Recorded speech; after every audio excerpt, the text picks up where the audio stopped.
McDonald's, Burger King, KFC. There's also a bunch of quick chain cafes like Bagels and Beans that you could go to as well. All Americans, can you hear it? Oh, we got some quick lines like Greek is quick, Indian is quick, Chinese is also fast food. Egyptian table for shawarma and for döner. Yeah, it's not only the fast food like McDonald's and KFC. I'm Dutch, and let's react to the Americans. Hello, and welcome to my channel. My name is Joanne, and I'm a typical Dutchman.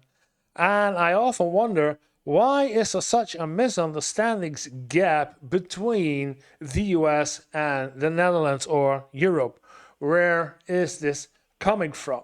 Because there are two great nations compared with each other, and yet there are some things that doesn't match. So I dive into America and American videos and living abroad in America and in Europe or the Netherlands to find out where are these differences coming from. And those are about cost of living, healthcare, daily life, entertainment, everything around it. So if you like those kind of videos, then please subscribe and like this one. And we're gonna take a look at the video of today is from Boom Does, the cost of living in the Netherlands in 2025. And then there's an update on the housing, transportation, groceries, and more. So let's take a look if she has everything covered in the video, and I will make more adjustments if needed. We started with subscribe and like, of course. And then let's start this with a new one. Oh, there she is. So if you're planning on moving to the Netherlands, I bet that the first thing that you're probably thinking is, how much is it going to cost to move here? Well, today I'm going to give you updates on the current cost of living in the Netherlands. And I think that the most important place to start when it comes to living here is, of course, housing. Yeah, housing is really important nowadays. Especially now in 2025, that's for Europe-wide, so let's take a look. So to be honest, the housing crisis in the Netherlands has only gotten worse, and so this means that housing has become even more expensive, not well kept, and also cramped. Amsterdam was actually named the 9th most expensive city in Europe, and it's on par. Yes, Amsterdam is the most expensive city in Europe, yeah. With Paris and Rome as far as rental prices go. So if you're looking anywhere around Amsterdam, Rotterdam, The Hague, or Utrecht, then just know that these are going to be the most expensive cities in the Netherlands. Yeah, those three provinces, it's the province of North Holland, South Holland, and the province of Utrecht, but also the city Utrecht, Rotterdam, Den Haag. If you're gonna live in that area that's called the Randstad, then you pay a heck of a lot more for your housing than you go outside these three main provinces in the Netherlands. If you go to, let's say, Brabant, North Brabant, or in my case, the south, then you are south in Limburg, you're near to Germany and Belgium. Or you go more to the border of Germany with Groningen, Friesland, Drenthe, Overijssel. Those areas are less populated, more rural, but have extreme good connections to the Randstad, and the prices are, I dare to say, 40 to 50%, nah, maybe not 50, maybe, but 30 to 40% cheaper than in these four cities. And you're also going to face a lot of competition as well. But all hope is not lost, because if you go outside of these main cities, You're still gonna face a lot of competition, but it will be a lot less expensive for housing. Yeah, competition is high. In the Netherlands, there are a few types of houses that you can get. There are single apartments, which you can rent on your own, and for a one bedroom, these go for around 1,100 to 2,200 euros. Single apartments, 1,100 to 2,200 euros. I'm not sure what she meant, but is this fully decorated? Because most of the time, those apartments are not fully decorated. You have to get your own furniture and your dishes and your glasses and your refrigerator. So, 1,100 to 2,200 rent. Yeah, 1,100 I will agree with, but around 1,500 will be about the max. Depending on the location. Depending on the location, yeah. Around 1,100 to 2,200 euros, depending on the location. If you don't mind having roommates, then you can also rent a room in a shared apartment, and these go for around 400 to 900 euros. Yeah, student-wise, yeah. And if you're going to university, a lot of schools actually offer student housing on campus. And this is gonna be one of the most affordable options for you. So all you have to do is reach out to the school and see what their pricing and also their availability looks like, because I know that because student housing is such a good option, it gets booked up super fast. And one thing to note, one really big thing actually, is that the Netherlands just went through a change in its rental laws. And so last year, I believe it was in July 2024, it became a law that landlords cannot just charge these crazy prices and the government actually keeps a cap on how much the rental can be. Yeah, that's a good thing to do, and that should be also in the United States a good thing to do, to put on a cap on maximum prices for rental or for houses. Yeah, and the government gives you subsidy to rent a house if you needed to, not full, but a couple of hundred to rent an apartment. But yeah, if you only want to be here for study, rent. But otherwise, I would say buy a house. It's much cheaper in the monthly cost than renting. But if you come over, look for houses and be aware that you need to look for houses, buying or renting, about a half to 3/4, maybe a full year ahead. So if you want to come over now to if you plan to come now, and then you have to wait and find an apartment around end 2025, starting 2026. So plan a year ahead if you want to come over to the Netherlands. Also, another change is that all contracts are now indefinite. And so there's no hard line on when you have to move out of a place. It's kind of like if you get an apartment, then you can just stay there as long as you want. That's a new one for me too. No end time. You rent, then you rent until you say, I don't need to rent anymore.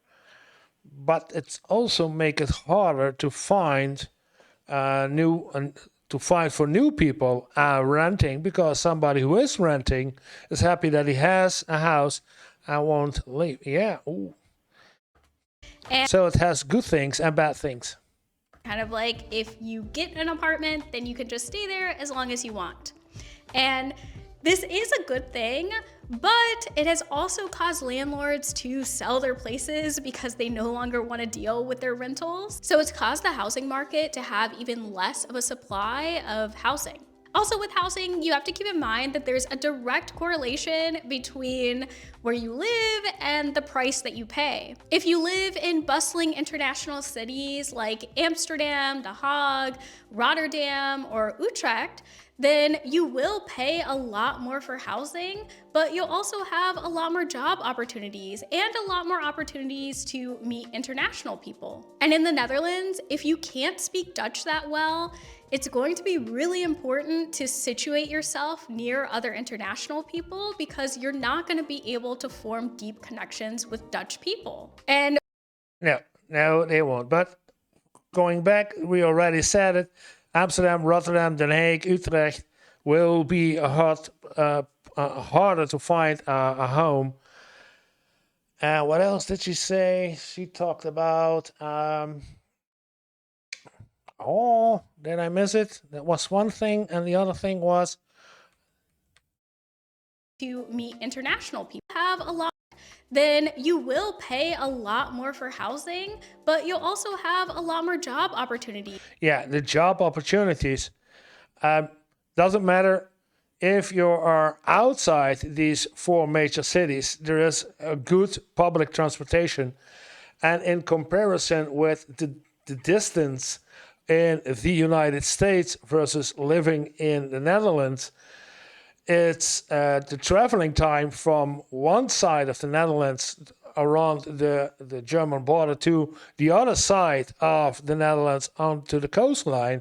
It's the same distance as from one side of New York City to the other side of New York City. So these are not those distances that you say, I need to stay close to. No, there's there's good public transportation, and B, you are half an hour, three-quarter of an hour away from your job if you find a job in one of those major cities. If you can't speak Dutch that well, it's going to be really important to situate yourself near other international people because you're not going to be able to form deep connections with Dutch people. And for me, yeah, we are individualists, and sometimes it's hard to form a connection because we have a different kind of humor. And if you don't understand the language, we can't translate a joke into English, for example, because then it's no longer a joke and that's something, what? So, yeah, that's making it hard. And I hear it from a lot of Americans. Stay in the neighborhood of, and then you will make some connections, yeah. for me, I currently live in Amersfoort, which is a smaller town. And so it's been really tough for me actually to meet Amersfoort, yeah. other international people. And if I lived in a That's on the other side of Utrecht. So that is already way out of the main cities like Amsterdam, Rotterdam, and Utrecht. Yeah, Amersfoort. It's a nice city, by the way. Yeah, not far away from the German border. a bigger city like Utrecht, which is only like a 15-minute train ride, so it's not that bad. But if I lived directly in the city, it would be a lot easier for me to form deeper connections with more international people there. So if that's important to you, you might want to look at a bigger city and sacrifice some of your wallet for more fun. However, living in a smaller city does have its advantages. The air quality will be better, things will be a lot calmer, you won't have honking right outside your window, and you'll also be able to pay a better price for housing. And whatever you choose, just keep in mind that the Netherlands has a great rail system, and so no matter where you live, you can always just hop on a train and be able to go to the event that you want to, or to meet up with the friends that you want to meet up with. And yeah, most of the trains drive 3 times, 4 times an hour. So as you probably know, because the Netherlands is very famous for it, bikes are the main mode of transportation for most people here. But I will say, as a foreigner, there is a huge learning curve when it comes to riding a Dutch bike. Before coming here, I thought a bike is a bike. I don't need to relearn how to ride a bike. But I was wrong, because Dutch bikes are much different. oh, I didn't know that. Oh, a bike is a bike. I've been all around Europe. I've ride a lot of bikes, rented or not, but a bike is a bike. So why is a bike in America different? Let me know down in the comments. And while you're down here, press like too and subscribe to the channel. Why is a bike not a bike? than the mountain bikes or the hybrid bikes that I'm used to riding in the US. It's just a bit different with Road, mountain, hybrid, and cruiser.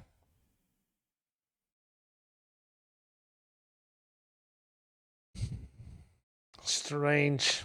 A bike is a bike, and I know there are different kinds around a road bike, a mountain bike, a hybrid bike, an ATB, and a cruiser.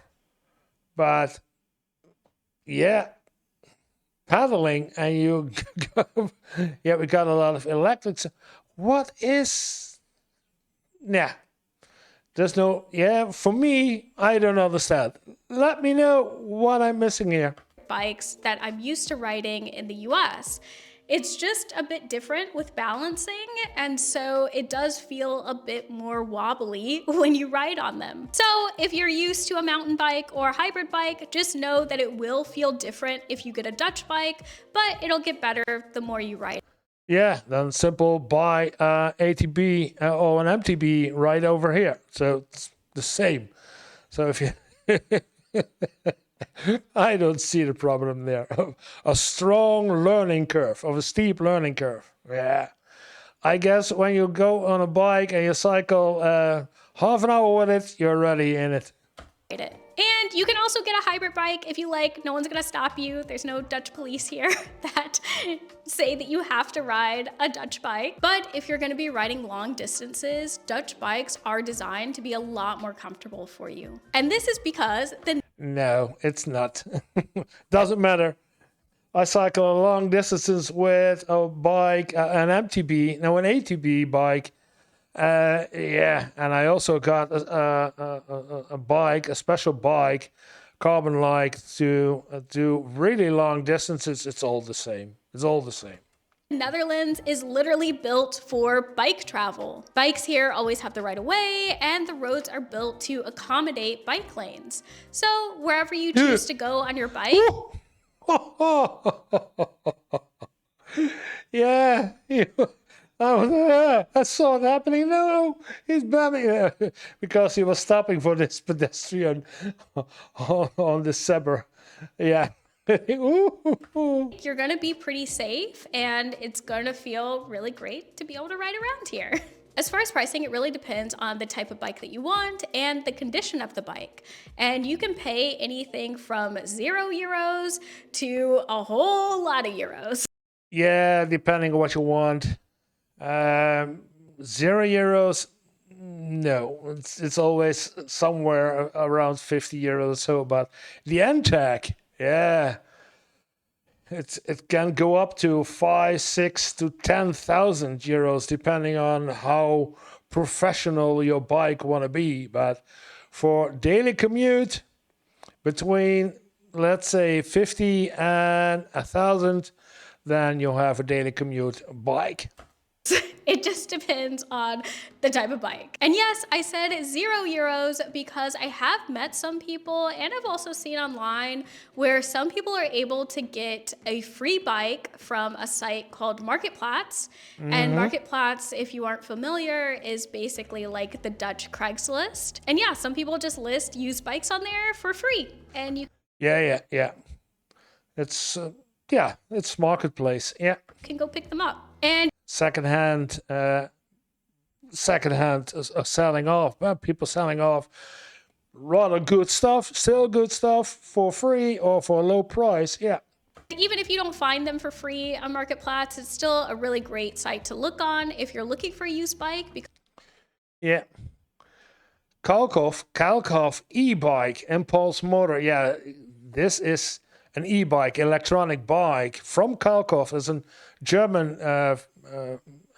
brand, and it's a high German brand. So with motor, impulse motor, for 1,100, that's a good price, even secondhand. Yeah.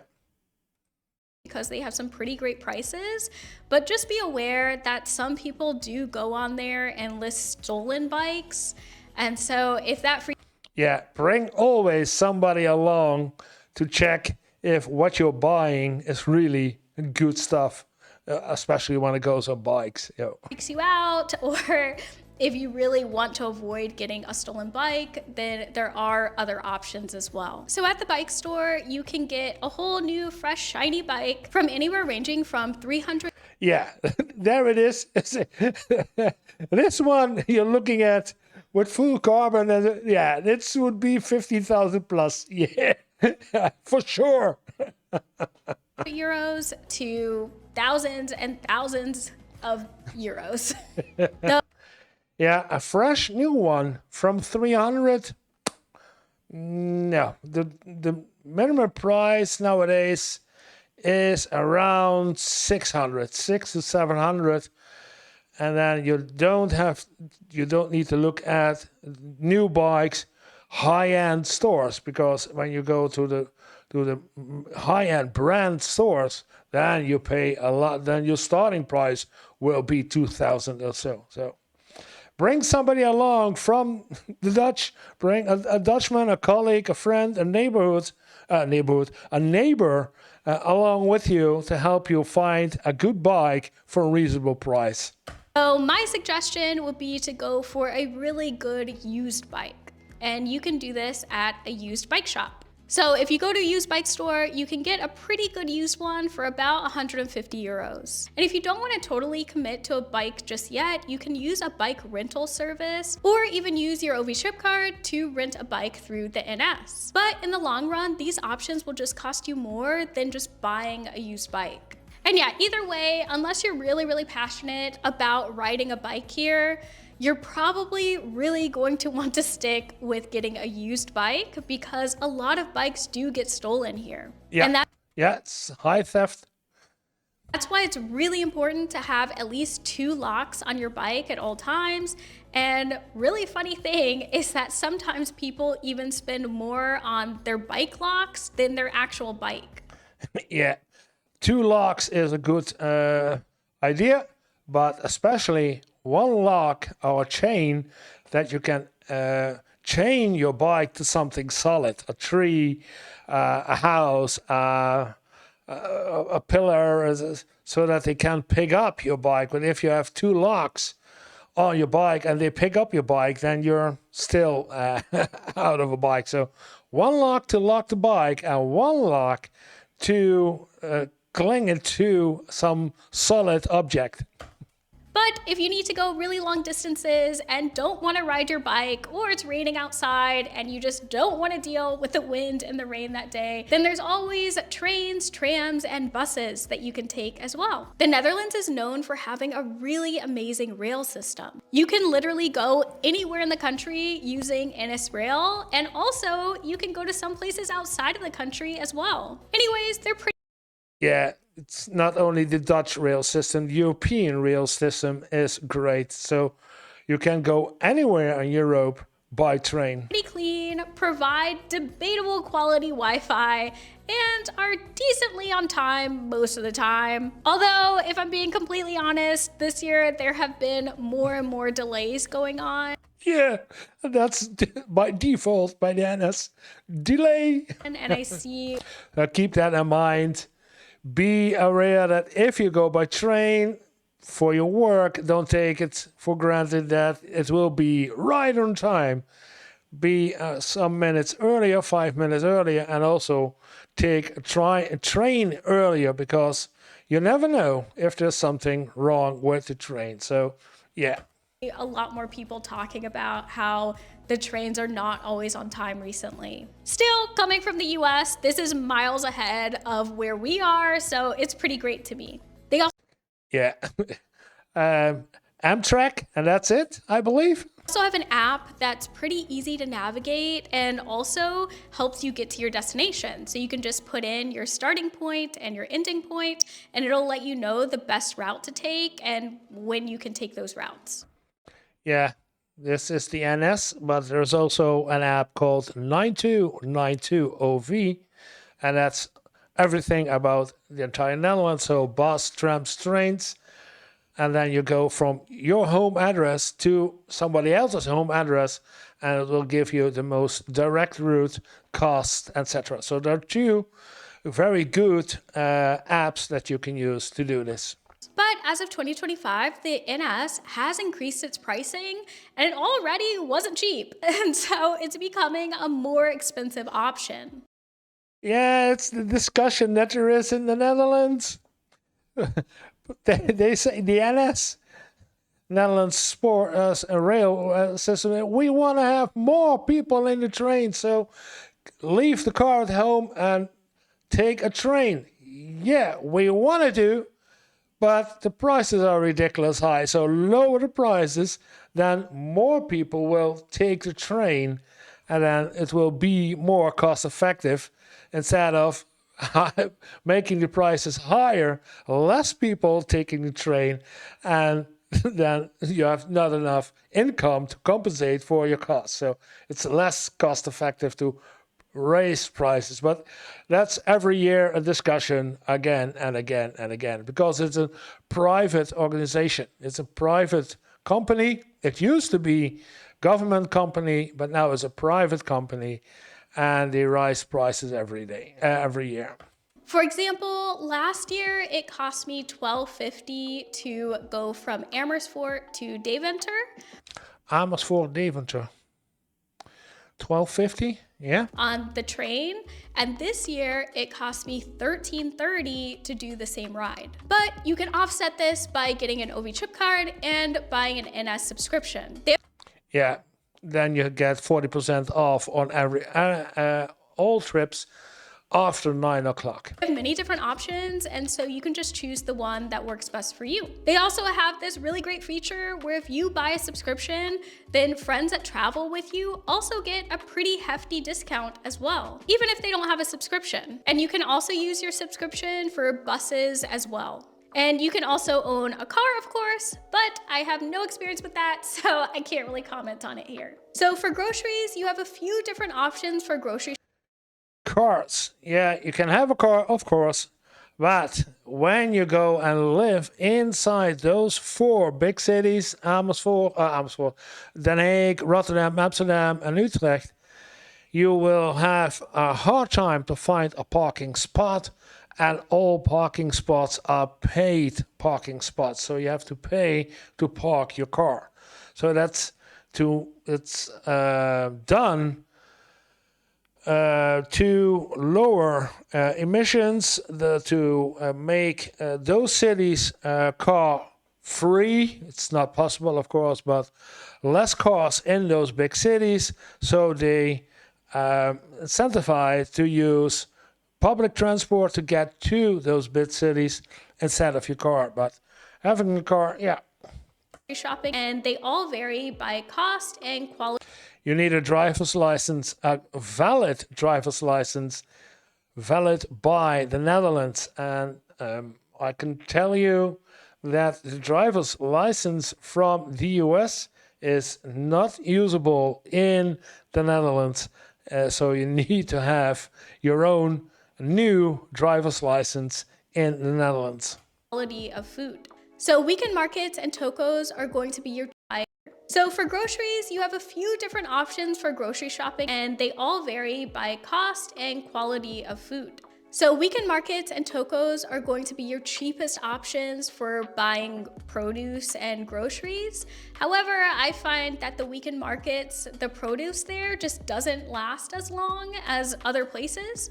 But tocos are pretty good when it comes to both produce and spices and specialty ingredients. Aldi and Lidl are also another budget-friendly option. They're going to be a little more expensive than tocos and weekend markets, but not a lot more than them. They can also be a more convenient option if you have one that's closer to your home. And Aldi's produce has always been pretty good to me, but they don't have a large selection of meats, so you'll probably have to go somewhere else for that. Jumbo and Albert Heijn, this is where I do a lot of my shopping, but they are pretty expensive, and that's because they come with convenience. They're one of the only supermarkets really in the Netherlands, and so it's really a one-stop.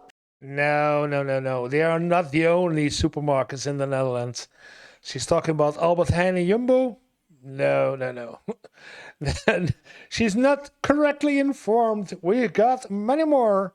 Jumbo and Albert Heijn, and then, ooh, let's take the list. We have the Plus, we have Lidl, we have Aldi, we have Spar, we have, those are more the bigger ones. The bigger ones are also great shopping places. It's not only Jumbo and Albert Heijn. And usually Aldi and Lidl are the more low cost.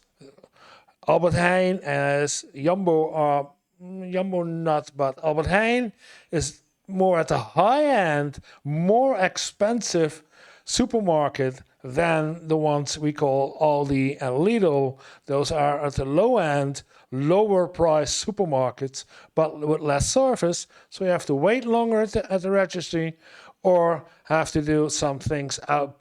Pick your grocery or the thing what you need from the box yourself instead of like this on a shelf. Yeah, that's why they are cheaper, and the products are the same. Shop place. And for me, being super busy, I don't really have time to go to individual stores to get what I need. So I just pop into a Jumbo or an Albert Heijn and pick up everything there. But you will pay a little bit more, and also the quality isn't always that great. So Plus is Oh, she is not satisfied with the quality. Then she has high standards. I want to know why. actually my favorite store here, but it's pretty expensive, and I will say the same about specialty stores as well. They're going to be more expensive than your average grocery store, but they're gonna have a lot more variety, and the quality of food is gonna be really nice. And if cooking In Amersfoort. Yeah. Well, if you live in Amersfoort, it's what, half an hour crossing the border into Germany, and then you pay 20-30% less for the same groceries. isn't your thing, you can always dine out here, but something that I realized is that Dutch people don't really eat dinner out that often unless it's for a special occasion. At least that's the case in smaller towns like where I live in Amersfoort. But in bigger cities like Amsterdam or Utrecht, there's definitely more of a food culture there. Yeah, most of the time, if we go out for dinner, we go out for dinner on Friday, Saturday, and Sunday, because the rest of the week we need to work. So we have to go up early, and when we come back from our work, we want to relax, make some dinner, watch some telly, and then go to bed. Either way, you'll have options in every city if you want to dine out. The cheapest options, of course, are going to be fast food chains, just like anywhere else. So McDonald's, Burger King, KFC. There's also a bunch of quick chain cafes like Bagels and Beans that you could go to as well. All Americans, can you hear it? Oh, we got some quick lines like Greek is quick, Indian is quick, Chinese is also fast food. Egyptian table for shawarma and for döner. Yeah, it's not only the fast food like McDonald's and KFC. And the most expensive option will, of course, be restaurants. So something to know is that health insurance is actually mandatory in the Netherlands. So you'll want to buy it as soon as you get to the Netherlands, because once you get health insurance, the health insurance company will actually make you back pay from the first day that you arrived in the Netherlands anyways. But to be fair to them, they'll also reimburse you for any out-of-pocket medical bills that you paid for as well. So it kind of works out. And the out-of-pocket is really low or nothing at all, depending on what kinds of contract you want the premium you want to pay. Not contract, premium. Yeah, but it's mandatory, and if you cannot afford it, a part of those will be subsidized by the government. Health insurance is said to rise in 2025. I'm not too sure if that's happened yet, but when I purchased health insurance, it's about 150 euros a month. And if you make under a certain salary, the government will actually give you money back that you paid into health insurance once you file your taxes. You Yeah, you get your each month you get a payback from your health insurance. can also use these sites which help you to compare healthcare packages. But to be honest, all the healthcare packages are pretty similar. You can just buy the basic package. I think the big difference is where you will have coverage. So Yeah, they're all the same because the basic package is the one that the government has demanded as this is the basic package. Everyone has to have that package in their insurance company and their health insurance, and they are all for the same price. So no competition in the basic package, but the extended package that differs from each health insurance company, and they can decide what they want to do and how much they pay of want to make it cost the total package. But a basic package includes going to the doctor and includes an ambulance ride with the ambulance. It doesn't cost you 3,000 euros dollars or so. So yeah. So those sites really help for you to see if you'll have enough coverage in the area that you live in. Anyways, I hope that this helped you get a better gauge on pricing of things in the Netherlands as it stands currently. Of course, things are only getting more expensive, but this should be good at least through this year and should help some of you out. In comparison with the cost of the United States, what I saw the last couple of videos, you will be much better off in, I will not specifically say the Netherlands, but in Europe for health insurance, your car and car insurance, and public transportation. Not to mention your groceries, your electricity bill, your water bill, and taxes. It's better living in Europe than in the United States for now. Okay. Thank you for watching this video. I'm gonna pop this one out. Thank you for watching. I hope you learned something. I hope that I put in some extra value to her video with the latest information I have as a real Dutchman. And if you want to know anything more, leave a comment. I will react to all the comments that I see. And if you have a personal question for me, there is, of course, an email address available. And if you like the video, then maybe you like this video too. And otherwise, please press this button. It will mean the world to me if you subscribe to my channel. Thank you for watching, and see you in the next video.